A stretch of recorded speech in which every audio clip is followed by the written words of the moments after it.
Om Shanti. Good morning. 21 अप्रैल 2025 की मुरली का सार है, मीठे बच्चे, बाप आया है तुम्हें करेंट देने।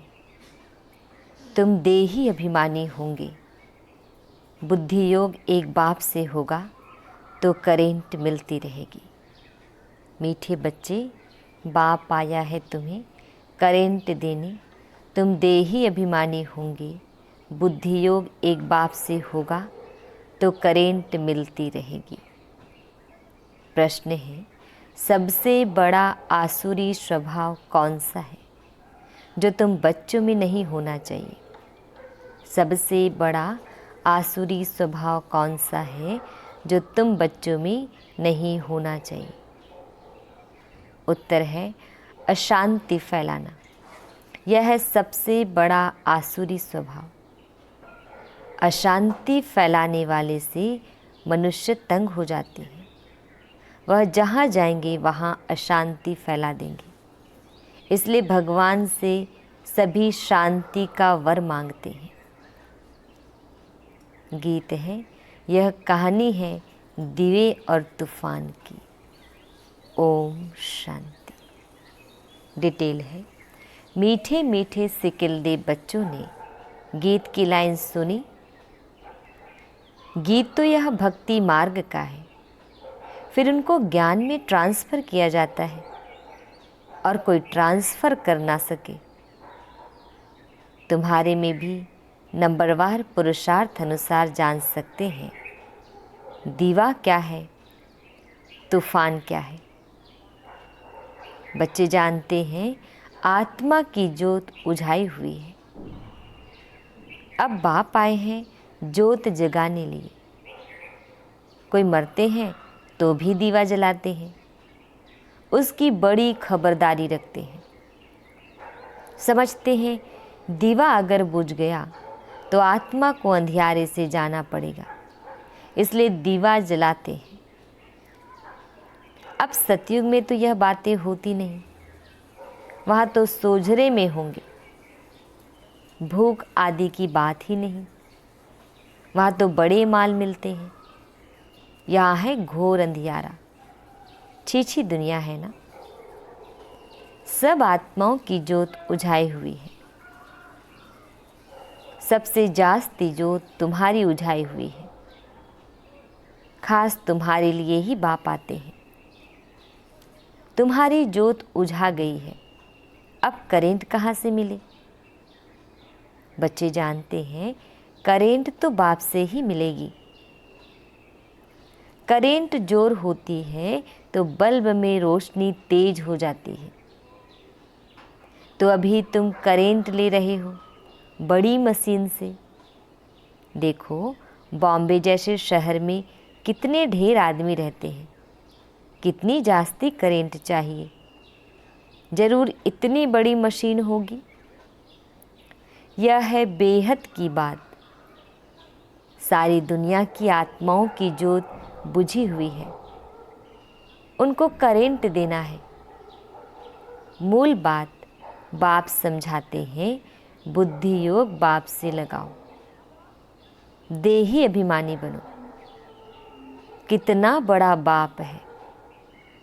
सारी दुनिया के पतित मनुष्यों को पावन करने वाला सुप्रीम बाप आया है, सबकी जोत जगाने। सारी दुनिया के मनुष्य मात्र की जोत जगाते हैं। बाप कौन है, कैसे जोत जगाते हैं, यह तो कोई नहीं जानते। उनको ज्योति स्वरूप भी कहते हैं, फिर सर्वव्यापी भी कह देते हैं। ज्योति स्वरूप को बुलाते हैं क्योंकि ज्योति बूझ गई है। साक्षात्कार भी होता है अखंड ज्योति का। दिखलाते हैं, अर्जुन ने कहा मैं तेज सहन नहीं कर सकता हूँ, बहुत करेंट है। तो अब इन बातों को तुम बच्चे अभी समझते हो। सबको समझाना भी यह है कि तुम आत्मा हो। आत्माएं ऊपर से यहाँ आती है। पहले आत्मा पवित्र है, उनमें करेंट है, सतो प्रधान है। गोल्डन एज में पवित्र आत्माएं हैं, फिर उनको अपवित्र भी बनना है। जब अपवित्र बनते हैं तब गॉड फादर को बुलाते हैं कि आकर लिबरेट करो, अर्थात दुख से मुक्त करो। लिबरेट करना और पावन बनाना दोनों का अर्थ अलग अलग है। जरूर कोई से पतित बने हैं तब कहते हैं बाबा आओ, आकर लिबरेट भी करो, पावन भी बनाओ। यहाँ से शांति धाम ले चलो, शांति का वर दो। अब बाप ने समझाया है यह शांत में तो रह नहीं सकती, शांति तो है ही शांति धाम में। सतयुग में एक धर्म, एक राज्य है तो शांति रहती है, कोई हंगामा नहीं। यहाँ मनुष्य तंग होते हैं अशांति से। एक ही घर में कितना झगड़ा हो पड़ता है। समझो स्त्री पुरुष का झगड़ा है तो माँ बाप बच्चे भाई बहन आदि सब तंग हो पड़ते हैं। अशांति वाला मनुष्य जहाँ जाएगा अशांति ही फैलाएगा, क्योंकि आसुरी स्वभाव है ना। अभी तुम जानते हो सतयुग है सुखधाम, वहाँ सुख और शांति दोनों है। और वहाँ अर्थात परम धाम में तो सिर्फ शांति है। उनको कहा जाता है स्वीट साइलेंस होम। मुक्ति धाम वालों को सिर्फ इतना ही समझाना होता है, तुमको मुक्ति चाहिए ना तो बाप को याद करो। मुक्ति के बाद जीवन मुक्ति जरूर है। पहले जीवन मुक्त होते हैं, फिर जीवन बंध में आते हैं। आधा आधा है ना। सतो प्रधान से फिर सतो रजो तमो में जरूर आना है। पिछाड़ी में जो एक आधा जन्म लिए आते होंगे वह क्या सुख दुख का अनुभव करते होंगे। तुम तो सारा अनुभव करते हो। तुम जानते हो इतने जन्म हम सुख में रहते हैं, फिर इतने जन्म दुख में होते हैं। फलाने फलाने धर्म नई दुनिया में आ नहीं सकते, उनका पार्ट ही बाद में है। भल नया खंड है उनके लिए, जैसे कि वह नई दुनिया है।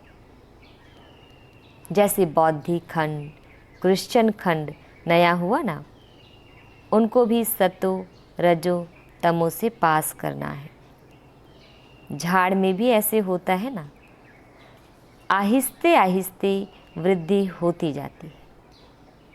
पहले जो निकले वह नीचे ही रहते हैं। देखा है ना नए नए पत्ते कैसे निकलते हैं, छोटे छोटे हरे पत्ते निकलते रहते हैं, फिर बौर अर्थात फूल निकलता है। नया झाड़ बहुत छोटा है, नया बीज डाला जाता है, उनकी पूरी परवरिश नहीं होती तो सड़ जाता है। तुम भी पूरी परवरिश नहीं करते हो तो सड़ जाते हैं। बाप आकर मनुष्य से देवता बनाते हैं, फिर उसमें नंबरवार बनते हैं। राजधानी स्थापन होती है ना, बहुत फेल हो पड़ते हैं। बच्चों की जैसी अवस्था है ऐसा प्यार बाप से मिलता है। कई बच्चों को बाहर से भी प्यार करना होता है। कोई कोई लिखते हैं बाबा हम फेल हो गए, पतित बन गए। अब उनको कौन हाथ लगाएगा। वह बाप के दिल पर चढ़ नहीं सकते। पवित्र को ही बाबा वर्षा दे सकते हैं। पहले एक एक से पूरा समाचार पूछ पोता में लेते हैं। जैसी अवस्था वैसा प्यार। बाहर से भल प्यार करेंगे, अंदर जानते हैं यह बिल्कुल ही बुद्धू है, सर्विस कर नहीं सकते। ख्याल तो रहता है ना। अज्ञान काल में बच्चा अच्छा कमाने वाला होता है तो बाप भी बहुत प्रेम से मिलेगा। कोई इतना कमाने वाला नहीं होगा तो बाप का भी इतना प्यार नहीं रहता। तो यहाँ भी ऐसे है, बच्चे बाहर में भी सर्विस करते हैं ना। भल कोई भी धर्म वाला हो, उनको समझाना चाहिए। बाप को लिबरेटर कहा जाता है ना। लिबरेटर और गाइड कौन है, उनका परिचय देना है। सुप्रीम गॉड फादर आते हैं, सबको लिबरेट करते हैं। बाप कहते हैं तुम कितने पतित बन गए हो, प्योरिटी है नहीं, अब मुझे याद करो। बाप तो एवर प्योर है, बाकी सब पवित्र से अपवित्र जरूर बनते हैं। पुनर्जन्म लेते लेते उतरते आते हैं। इस समय सब पतित हैं, इसीलिए बाप राय देते हैं बच्चे तुम मुझे याद करो तो पावन बन जाएंगे। अब मौत तो सामने खड़ा है, पुरानी दुनिया का अब अंत है, माया का पाप कितना है, इसीलिए मनुष्य समझते हैं यह तो स्वर्ग है। एरोप्लेन, बिजलियाँ आदि क्या क्या है, यह सब माया का पाप। यह सब अब खत्म होना है, फिर स्वर्ग की स्थापना हो जाएगी। यह बिजलियाँ आदि सब स्वर्ग में तो होते हैं, अब यह सब स्वर्ग में कैसे जाएंगे? जरूर जानकारी वाला चाहिए ना। तुम्हारे पास बहुत अच्छे अच्छे कारीगर लोग भी आएंगे, वह रजाई में तो आएंगे नहीं, फिर भी तुम्हारी प्रजा में आ जाएंगे। इंजीनियर आदि सीखे हुए अच्छे अच्छे कारीगर आएंगे। यह फैशन सारा बाहर विलायत से आता जाता है, तो बाहर वालों को भी तुम्हें शिव बाबा का परिचय देना है। बाप को याद करो। तुमको भी योग में रहने का ही पुरुषार्थ बहुत करना है, इसमें ही माया के तूफान बहुत आते हैं। बाप सिर्फ कहते हैं माँ में कब याद करो, यह तो अच्छी बात है ना। क्राइस्ट भी उनकी रचना है, रचयिता सुप्रीम सोल तो एक है, बाकी सब है रचना। वर्षा रचता से ही मिलता है। ऐसे ऐसे अच्छी पॉइंट जो है वह नोट करनी चाहिए। बाप का मुख्य कर्तव्य है सबको दुख से लिबरेट करना। वह सुखधाम और शांतिधाम का गेट खोलते हैं। उन्हें कहते हैं हे लिबरेटर, दुख से लिबरेट कर हमें शांतिधाम सुखधाम ले चलो। जब यहाँ सुखधाम है तो बाकी आत्माएं शांतिधाम में रहती हैं। हेवन का गेट बाप ही खोलते हैं। एक गेट खुलता है नई दुनिया का, दूसरा शांतिधाम का। अब जो आत्माएं अपवित्र हो गई हैं उनको बाप श्रीमत देते हैं, अपने को आत्मा समझो, मुझे याद करो तो तुम्हारे पाप कट जाएं। अब जो जो पुरुषार्थ करेंगे तो फिर अपने धर्म में उच्च पद पाएंगे, पुरुषार्थ नहीं करेंगे तो कम पद पाएंगे। अच्छे अच्छे पॉइंट्स नोट करो तो समय पर काम आ सकती है। बोलो शिव बाबा का ऑक्यूपेशन हम बताएंगे तो मनुष्य कहेंगे यह फिर कौन है जो गॉड फादर शिव का ऑक्यूपेशन बताते हैं। बोलो तुम आत्मा के रूप में तो सब ब्रदर्स हो, फिर प्रजापिता ब्रह्मा द्वारा रचना रचते हैं तो भाई बहन होते हैं। गॉड फादर जिसको लिबरेटर गाइड कहते हैं, उनका ऑक्यूपेशन हम आपको बतलाते हैं। ज़रूर हमको गॉड फादर ने बताया है तब आपको बताते। संतोष फादर यह भी समझाना चाहिए, आत्मा बिल्कुल छोटा स्टार है, इन आँखों से उनको देखा नहीं जाता है। दिव्य दृष्टि से साक्षात्कार हो सकता है, बिंदी है, देखने से फ़ायदा थोड़े ही हो सकता है। बाप भी ऐसे ही बिंदी है, उनको सुप्रीम सोल कहते हैं। सोल एक जैसा ही है, परंतु वह सुप्रीम है, नॉलेजफुल है, ब्लीसफुल है, लिबरेटर और गाइड है। उनकी बहुत महिमा करनी पड़ी। ज़रूर बाप आएंगे तब तो साथ ले जाएंगे ना, आकर नॉलेज देंगे। बाप ही बतलाते हैं आत्मा इतनी छोटी है, मैं भी इतना हूँ। नॉलेज भी जरूर कोई शरीर में प्रवेश कर देंगे। आत्मा के बाजू में आकर बैठूंगा, मेरे में पावर है। ऑर्गन्स मिल गए तो मैं धनी हो गया। इन ऑर्गन्स द्वारा बैठ समझाता हूँ। इनको एडम भी कहा जाता है। ब्रह्मा बाबा को एडम है पहला आदमी। मनुष्यों का सिजरा है ना, या माता पिता भी बनते हैं। इनसे फिर रचना होती है पुराना, परंतु एडॉप्ट किया है। नहीं तो ब्रह्मा कहाँ से आया? ब्रह्मा के बाप का नाम कोई बताए। ब्रह्मा विष्णु शंकर, यह किसकी रचना तो होगी ना। रचयिता तो एक ही है, बाप ने तो इनको एडॉप्ट किया है। यह इतने छोटे बच्चे बैठ सुनाए तो कहेंगे यह तो बहुत बड़ी नॉलेज है। जिन बच्चों को अच्छी धारणा होती है उन्हें बहुत खुशी रहेगी, कभी उबासी नहीं आएगी। कोई समझने वाला नहीं होगा तो उबासी देता रहेगा। यहाँ तो तुमको कभी उबासी नहीं आनी चाहिए। कमाई के समय कभी उबासी नहीं आती है। ग्राहक नहीं होंगे, धंधा ठंडा होगा तो उबासी आती रहेगी। यहाँ भी धारणा नहीं होती है। कोई तो बिल्कुल समझते नहीं हैं, क्योंकि देह अभिमान है। देही अभिमानी हो बैठ नहीं सकेंगे। कोई ना कोई बाहर की बातें याद आ जाएंगी। पॉइंट्स आदि भी नोट नहीं कर सकेंगे। सुरूढ़ बुद्धि झट नोट करेंगे। यह पॉइंट्स बहुत अच्छी है। स्टूडेंट्स की चलन भी टीचर को देखने में आती है ना।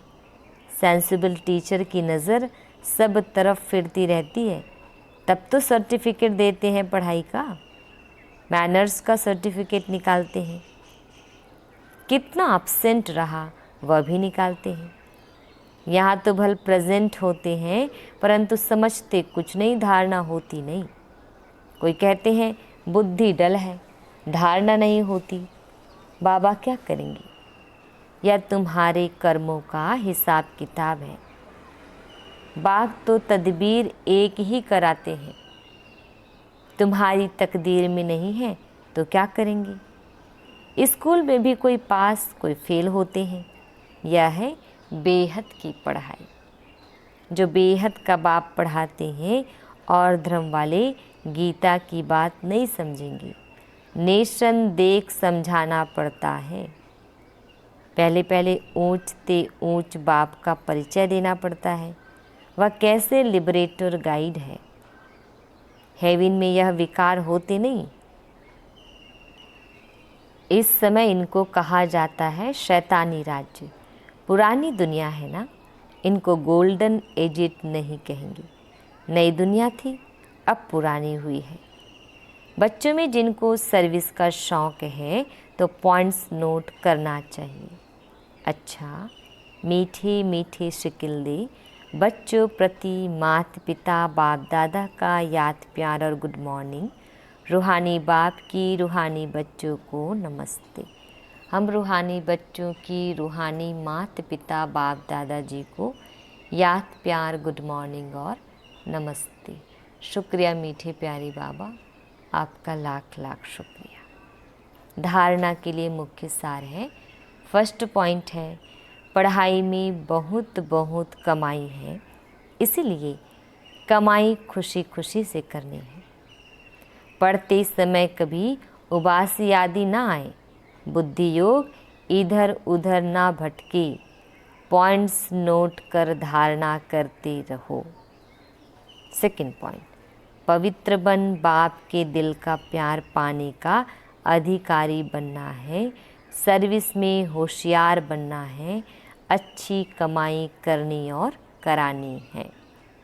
वरदान, मरजीवा जन्म की स्मृति से सर्व कर्म बंधनों को समाप्त करने वाले कर्म योगी भव। मरजीवा जन्म की स्मृति से सर्व कर्म बंधनों को समाप्त करने वाले कर्म योगी भव। डिटेल है, यह मरजीवा दिव्य जन्म कर्म बंधनी जन्म नहीं, यह कर्म योगी जन्म है। इस अलौकिक दिव्य जन्म में ब्राह्मण आत्मा स्वतंत्र है, न कि परतंत्र। इस अलौकिक दिव्य जन्म में ब्राह्मण आत्मा स्वतंत्र है, न कि परतंत्र। यह देहलोन में मिली हुई है। सारे विश्व की सेवा के लिए पुराने शरीरों में बाप शक्ति भरकर चला रहे हैं। जिम्मेवारी बाप की है, न कि आपकी। बाप ने डायरेक्शन दिया है कि कर्म करो, आप स्वतंत्र हो, चलाने वाला चला रहा है। इसी विशेष धारणा से कर्म बंधनों को समाप्त कर कर्म योगी बनो। स्लोगन। समय की समीपता का फाउंडेशन है बेहद की वैराग्य वृत्ति। समय की समीपता का फाउंडेशन है बेहद की वैराग्य वृत्ति। अव्यक्त इशारे कंबाइंड रूप की स्मृति से सदा विजयी बनो। डिटेल है, जितना जितना याद में रहेंगे उतना अनुभव करेंगे कि मैं अकेला नहीं, लेकिन बाप दादा सदा साथ है। कोई भी समस्या सामने आए तो यही स्मृति में रहे कि मैं कंबाइंड हूँ, तो घबराएंगे नहीं। कंबाइंड रूप की स्मृति से कोई भी मुश्किल कार्य सहज हो जाएगा। अपने सब बोझ बाप के ऊपर रख स्वयं हल्के हो जाओ तो सदा अपने को खुश नसीब अनुभव करेंगे और फरिश्ते के समान नाचते रहेंगे। अच्छा, ओम शांति।